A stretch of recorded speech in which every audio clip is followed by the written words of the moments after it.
Salam la famille, c'est Chronique de l'Atlas, j'espère que vous allez bien. Alors on va être honnête, si aujourd'hui le Ballon d'Or il devait être décerné, je pense qu'il n'y a absolument aucun débat. Celui qui devrait le recevoir, c'est tout simplement Benzema. Personne ne pourra me contredire là-dessus. Sur cette saison 2021-2022, Karim Benzema c'est tout simplement le meilleur joueur du monde. Et ça c'est clair et net. On l'a bien vu déjà en termes de trophées collectifs, il est champion d'Espagne et on a tendance à l'oublier parce que ça remonte un petit peu, mais il a aussi gagné la Ligue des Nations avec l'équipe de France. Donc au niveau collectif, il fait une très belle saison. On rajoute à ça aussi bien sûr le fait qu'il soit en finale de Ligue des Champions, même si bien sûr pour ça, ça constitue pas encore un titre à part entière, ou en tout cas pas encore. Mais tout ça pour dire qu'au niveau collectif, Karim Benzema réalise une saison quasiment parfaite. Mais c'est pas juste sur le plan collectif où il est impressionnant, mais c'est surtout individuellement parlant où il fait une saison incroyable. Quand on voit déjà juste en Liga, il est meilleur buteur avec tout simplement 9 buts d'avance sur le deuxième. Et comme vous savez, en Champions League c'est pareil. Là aussi c'est le meilleur buteur et il est tout simplement à 2 buts d'atteindre le record mondial du meilleur buteur de la compétition en une seule saison. Et ce qui est surtout incroyable, c'est pas juste la quantité de ses buts en fait. C'est tout simplement la qualité. Et quand je vous dis la qualité, c'est au-delà du fait que c'est des buts spectaculaires par moment. Mais c'est surtout des buts qui sont hyper importants pour son équipe, hyper importants que ce soit pour le Real Madrid ou même pour l'équipe de France comme je vous disais en Ligue des Nations. On se rappelle de ces buts incroyables contre l'Espagne et contre la Belgique dans cette compétition.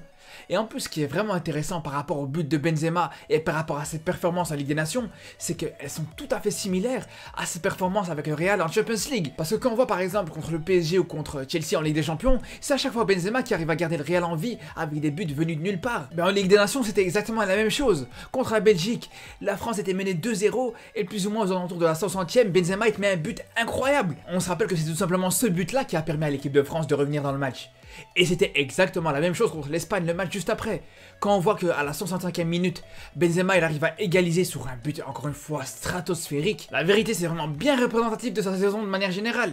Parce qu'à chaque fois on l'a vu avec le Real, sur toutes les remontadas qu'a pu connaître ce club cette saison, que ce soit en Champions League ou même en Liga, par exemple dans le fameux match contre Séville, où le Real perdait 2-0 jusqu'à la 50e minute et qu'encore une fois ils ont réussi à inverser la tendance, avec comme d'habitude, un but de Benzema à la 93e minute. Franchement on a pu le voir tout au long de la saison, sur l'ensemble des exploits qu'a pu réaliser le Real.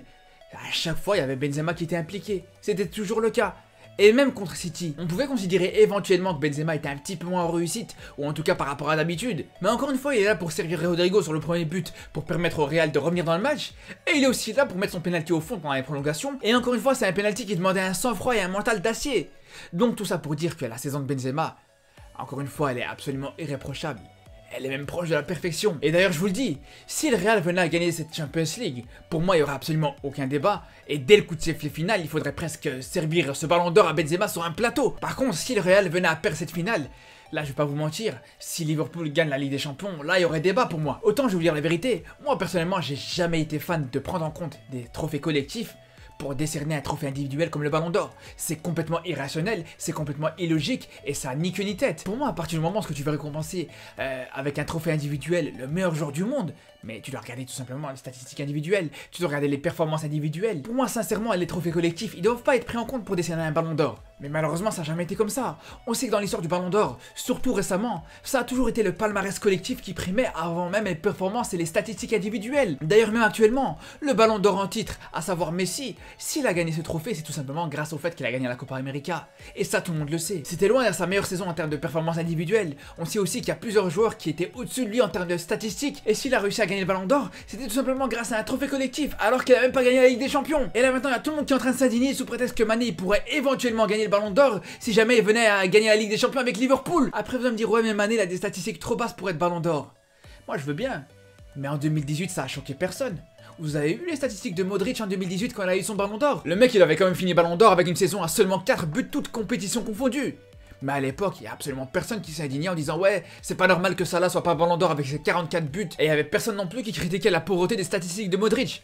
Après, vous allez me dire ouais, mais c'est vrai que Salah c'est un attaquant, il joue un peu plus haut. C'est pas le même profil que Modric, donc c'est normal qu'il ait des statistiques plus élevées en termes de buts. Sauf que le problème, c'est que même en termes de passes décisives, qui est censé être le registre de prédilection d'un milieu de terrain de ce profil-là, là aussi statistiquement parlant, c'était pas exceptionnel pour Modric. Il a fini la saison avec seulement 8 passes décisives, alors que Salah à l'époque il en avait le double. Mais bon, vous allez me dire, c'est vrai qu'il a été en finale de Coupe du Monde, c'est vrai qu'il a gagné la Ligue des Champions, donc à partir du moment où on sait que le palmarès collectif, il compte énormément pour le Ballon d'Or, il n'y a absolument aucun problème pour qu'il soit récompensé par ce trophée-là. Mais ce que je comprends pas, c'est pourquoi aujourd'hui, quand c'est Mané qui peut se retrouver dans une situation qui serait plus ou moins similaire, avec son éventuelle victoire en Ligue des Champions, là, à ce moment-là, ça serait un scandale si Mané gagnait le Ballon d'Or. C'est complètement incompréhensible. À un moment donné, il faut arrêter avec ce deux poids deux mesures dès qu'il s'agit des Africains, parce que ça commence à faire trop là.